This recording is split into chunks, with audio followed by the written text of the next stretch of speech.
बछा बछा रोषेई tips समस्त गृहिणी माने निहाती मन रखंतु। आसंतु जानिबा टिप्स नंबर 1। उपवास रहिबा द्वारा लिभर जनित समस्या हुए नहीं, तेणु मासरे गोटे दिन उपवास रुहंतु एवं फलमूल खाआंतु। कंचा अंडा को ठंडा पानी रे रखी फ्रिज रे रखिदेले 7 दिन पर्यंत ठीक रही थाए। कौनसी फल अधिक खट्टा लगुतिले कंचा लंका, रसुण, लुण एवं जीरा मिसाई ग्राइंडिंग करके चटनी प्रस्तुत करंतु। यह स्वादिष्ट हेबो। एतिरे आपण धनिया पत्र एवं पुदीना पत्र मध्य व्यवहार करिपारिबे। भेंडी काटिबा संगे संगे जदि भेंडी रे लेंबू रस किंबा दही मिसाई देबे तेबे भेंडी परस्पर सहित लागि न थाए। सकाळु खाली पादरे सबुज घास उपरे चलिबा द्वारा दृष्टि शक्ति बढ़ी थाए। जो मानकु दूरर दृश्य देखा जाऊ नहीं सेमाने एमिति निश्चय करंतु। एपर्यंत जो माने देखलेनी वीडियोटी, जदि वीडियोटी भल लागुछि निहाती गोटे लाइक करि दियंतु।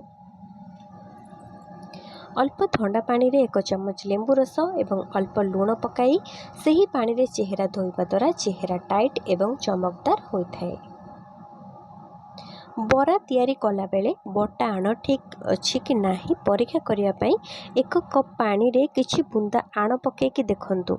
जदि भासिला तेबे आण ठीक अछि। गैस ओवन रो चूली रो ऊपर अंशटी परिष्कार करबा को चाहुतिले गरम पानी रे किछि डिटर्जेंट पकाई टूथब्रश द्वारा याकू सफा करि परिबे। यह सहजरे सफा होइथाए। कला जीरा ठंडा को भल करि थाए, तेणु नाली चा तैयारी करिबा समय रे कला जीरा मिसाई कि सेथिरे फुटाई कि पियंतु।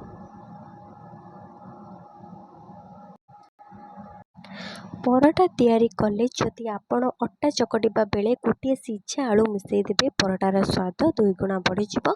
परोटा खाइबा को स्वादिष्ट तो लागिवो, ता सहित बहुत नरम भी होइथाए। मसला कषिबा पूर्व कंचा धनिया को बाटिकी रखंतु। मसला रे कंचा धनिया बटा देले तरकारी एते स्वादिष्ट लागिबो जे आपण देखिबे आपण माने समस्त हाथ चाटिकी खाइबे। आचार तैयारी करबा समय रे सेथिरे विनेगार मिसाइले आचार अधिक स्वादिष्ट हेबा सहित शीघ्र नरम मध्य लागे। बिरयानी भात रांधिबा समय रे भात शीघ्र पिटी जाए, तेणु सेथिरे अल्प तेल मिसाई देले भात गोटा गोटा होकी रही थाए। पनीर भाजी देले टाण लागे, तेणु पनीर को भाजी की क्षीर किंबा पानी रे पकाई दियंतु। पनीर नरम हेबा सहित तार स्वाद 2 गुणा बढ़ी थाए।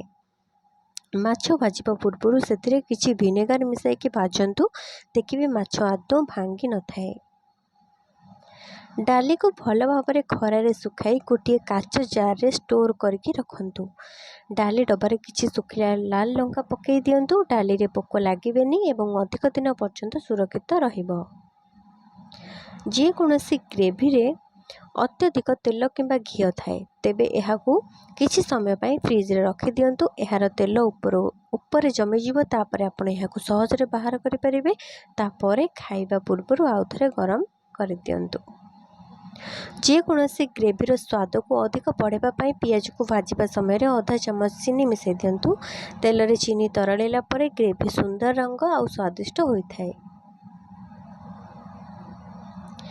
जदि आपण माछ एवं तरकारी पई सोरिष पेस्ट करूछंती तेबे पिता को दूर करिया पई सेतिरे किछि भिजाई रखिथिबा पोस्त मंजीर पेस्ट, धनिया पाउडर, लंका एवं लुण मिसांतु। यह द्वारा सोरिष पेस्ट आउ पिता लागि न थाए। प्रतिदिन रात्रि समय रे सोइबा पूर्व गोटे तंबा बासन रे पानी घोड़ाई की रखंतु एवं सकाळ उठिकी सेही पानी पीबा द्वारा शरीर पई बहुत लाभदायक होइथाए। ता सहित कौनसी पेट समस्या होई न थाए। जदि गोड़ अधिक जोर रे घोड़ा बिंधा हेउथाए तेबे हल्का उषुम पानी रे गोड़ को 30 मिनिट पर्यंत बुड़ाई की रखि दियंतु। यह द्वारा शीघ्र एही समस्या रु आराम मिली थाए। रोषेई घरे जदि पिंपुड़ी थाए तेबे सही जगह रे आपण माने काकुड़ीर व्यवहार करि परिबे। प्रथमे काकुड़ीर चोपा को छड़ाई रखंतु। जेउठारे पिंपुड़ी अछंती सेही स्थान रे काकुड़ीर चोपा को रखंतु। देखिबे सेठारे कोनोसी पिंपुड़ी रहिबे नाही। एमिति शिक्षण वीडियो देखिया पई चैनल को थरुटिए सब्सक्राइब करके रखंतु। एहा द्वारा आपण माने एमिति शिक्षण वीडियो पाई परिबे डेली। भिडियोटी भल लगी लाइक करेंगे, शेयर करेंगे, कमेंट रे निश्चय जणेबे आपण मानक भिडियोटी किपरि लागिला।